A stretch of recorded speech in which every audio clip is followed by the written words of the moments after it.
You've probably seen one of these, a Lego brick. But have you ever wondered how it all started and why it's called Lego? Actually, the name is much older than this plastic brick. Are you curious? Let me tell you how it all began. Many years ago, there was a skilled and hard-working carpenter named Ole Kirk Christensen.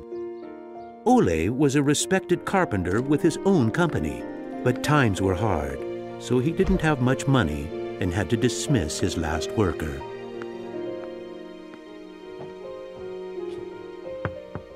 Come on in. I've closed down the workshop and packed my things. Thank you. I suppose I'd better write you a paycheck.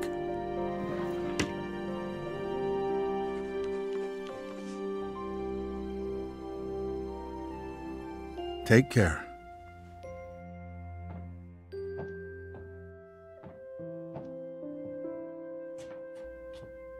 Well, that was the last one. I just didn't imagine that it would come to this. I know. It's hard to understand. But at least now it can't get much worse. But it did get worse. Shortly after, Ole lost his wife.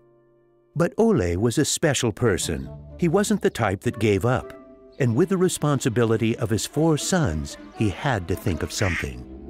Ole had gotten an idea, and for him, it never took long to put an idea into action. Ole's little invention made his boys so happy that he thought maybe he should start making toys. Ole decided to give it a try. Luckily, he had saved up a lot of wood from the carpentry production. He could now use it to make toys. Time passed by, and even though Ole was a skilled carpenter and had a good eye for quality and detail, sales were very slow. Luckily, one of his sons, Gottfried, started helping out his dad after school. Together, they just barely managed to keep up the production. Eventually, word began to spread that wooden toys of the finest quality were being made in the little workshop in Billund. One day, a man drove into town, a man who would change Ole's future. He was a wholesaler from Fredericia. I've heard that you're making some very nice wooden toys. Well, one does his best. The wholesaler was very impressed with all the wooden toys and placed a big order before he left. Now there's finally someone who can see the opportunities in what we're doing. Look at this. The wholesaler wants to put a lot of our toys into his store for the holidays. It's going to be a good Christmas this year, but we'll be busy. Now there was a lot to do in the little workshop, and Ole could rehire his former workers. Ole only used the highest quality wood, which was hand-picked and very carefully prepared. They worked day and night to get the order finished, so the wholesaler could get the toys out in stores before Christmas. Is there something wrong, Dad? I'm afraid that we're in big trouble. In the middle of their work, Ole received a letter saying that the wholesaler had filed for bankruptcy and couldn't buy the toys that he had ordered. But what are you gonna do? What about Christmas? Now we can't even afford food? I'll do it. What are you gonna do, Dad? I'll do it myself. I'll drive around selling the toys. There was no time to lose. Ole packed the car with all the toys and drove off. Ole was a very good toy maker, but was not a very good salesman. He didn't like praising himself or talking about how carefully the toys had been made. But he had to keep trying if he was going to sell anything. This is going to be a blast. Is there anything you're interested in? It looks exciting, but I don't have a lot of money right now. Maybe we could trade and call it even. Well, I would prefer money, but... In the end, he succeeded in selling all the toys. He didn't receive as much money as he had hoped, but the family managed, and they had plenty of food for Christmas.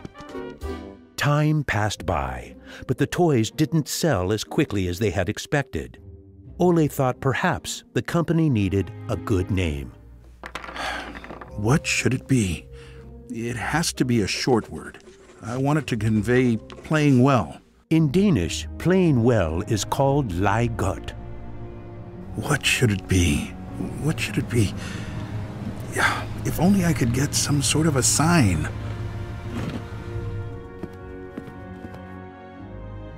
Lego. As you can see, Ole himself ended up finding a very suitable name. But what he didn't know was that in Latin, the word Lego means I put together.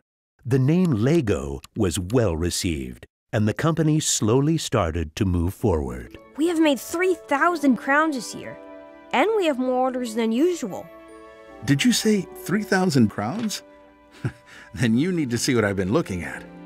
Even though Gottfried wasn't comfortable spending money on a milling machine, he could see that it was useful and that the quality of the toys improved. Could you finish the last batch and get it ready for shipping? I will. Dad, I've saved a lot of money for the company today. Really? How? I figured we could save money in the lacquer, so I only coated the ducks twice instead of 3 times. You what? Unfortunately, Gottfried's idea didn't go over well with Ole. Ole made Gottfried unpack all the ducks himself, give them the last layer of lacquer, and bring them back to the train station. Ole believed in high quality and not cheating his customers. When Gottfried returned, Ole explained that that wasn't the way to create a good brand. This little lesson opened Gottfried's eyes to the fact that every detail matters, and only the best is good enough. In the late 1930s, Lego was making a profit. Even when the Second World War broke out, they tried to make the best out of a difficult time. It seemed nothing could go wrong. But a stormy night in 1942 changed their luck.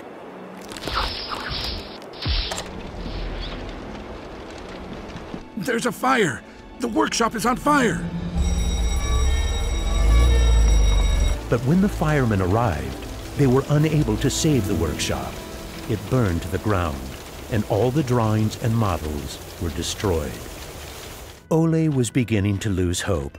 All that he had worked for was gone, and he almost lost his company. But being responsible for his children and workers inspired him to rebuild Lego. A new factory was constructed. Soon the production of wooden toys started again. The little company fought its way back into the market. Gradually, the Lego factory began to run smoothly, and Ole started looking for new challenges. One day, he went to Copenhagen to look at a new machine that had just arrived in Denmark. It was a plastic molding machine, and Ole was very excited about it. Should we buy it? It sure is a good bargain, and it will give us a lot of opportunities. Well, it does sound interesting, but it is a lot of money. I'll take that as a yes. When the plastic molding machine finally arrived, Ole started making little plastic teddy bears and rattles. But he still had the plastic bricks that he had received at the fair. There was something about them that he couldn't stop thinking about. And even though no one else could see the potential in them, Ole decided to redesign and put them into production. But it was when Lego first launched the Gray Ferguson tractor that the plastic toys became a success. Unfortunately, the sales were dropping during the summer, and the company had too many toys in stock. This can't be right. Of course our products can be sold the whole year, not only for Christmas.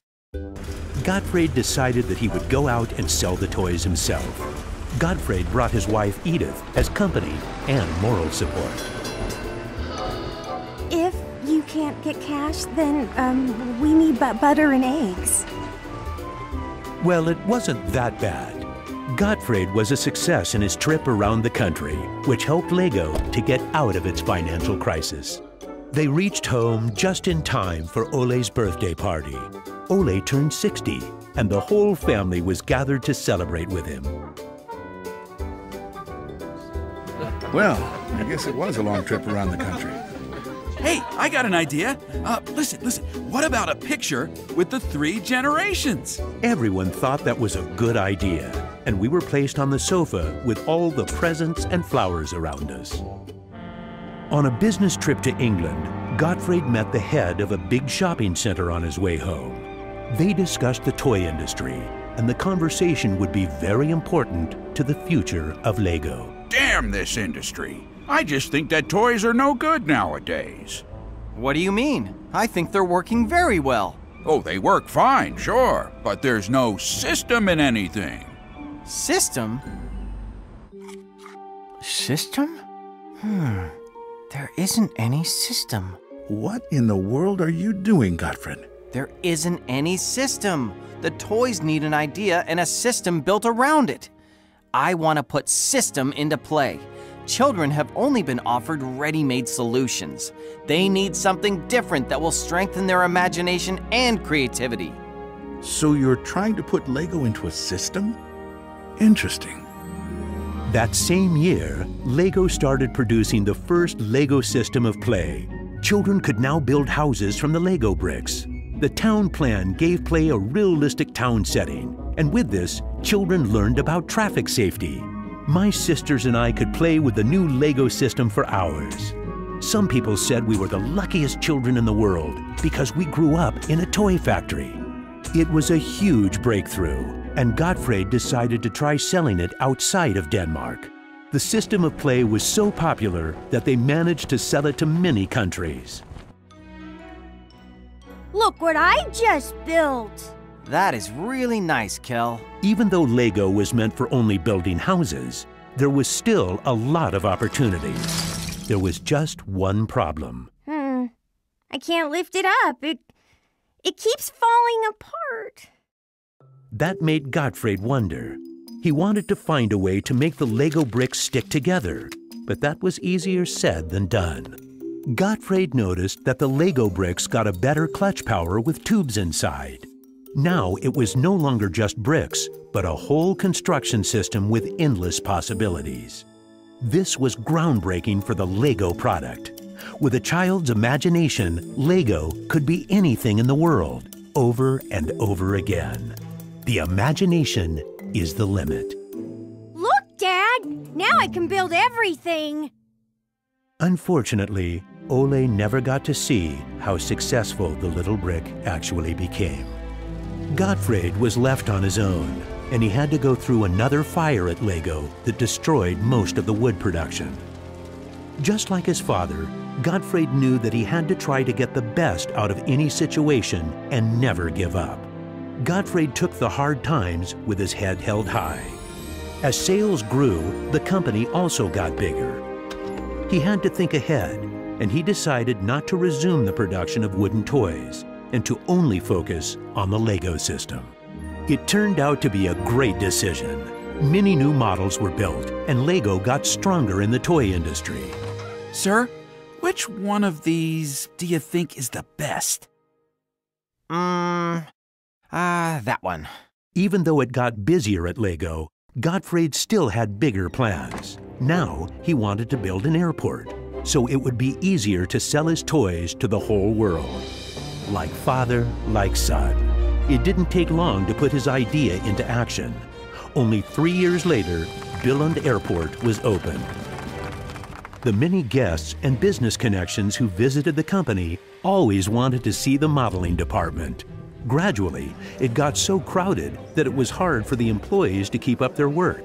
I think we better wait a while. Gottfried could see that something had to be done. He needed a bigger place to display the Lego models. I don't want to interrupt, so I'll just put this package of our new Lego train on the table. Just put it there. Train?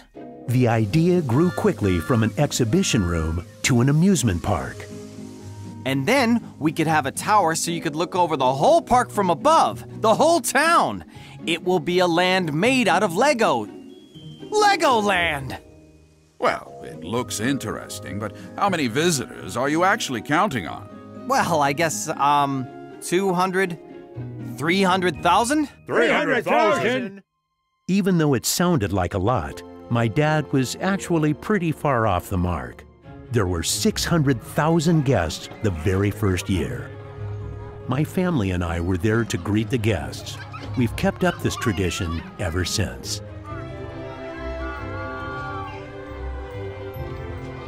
Now you know how it all began. Lego wouldn't be what it is today if it hadn't been for my grandfather's sense of quality and search for perfection. My father firmly believed in the endless possibilities of the Lego system. I seek to take the Lego idea even further, encouraging children to explore, experience, and express their own world, a world without limits. And we are still convinced that only the best is good enough, because children deserve the best.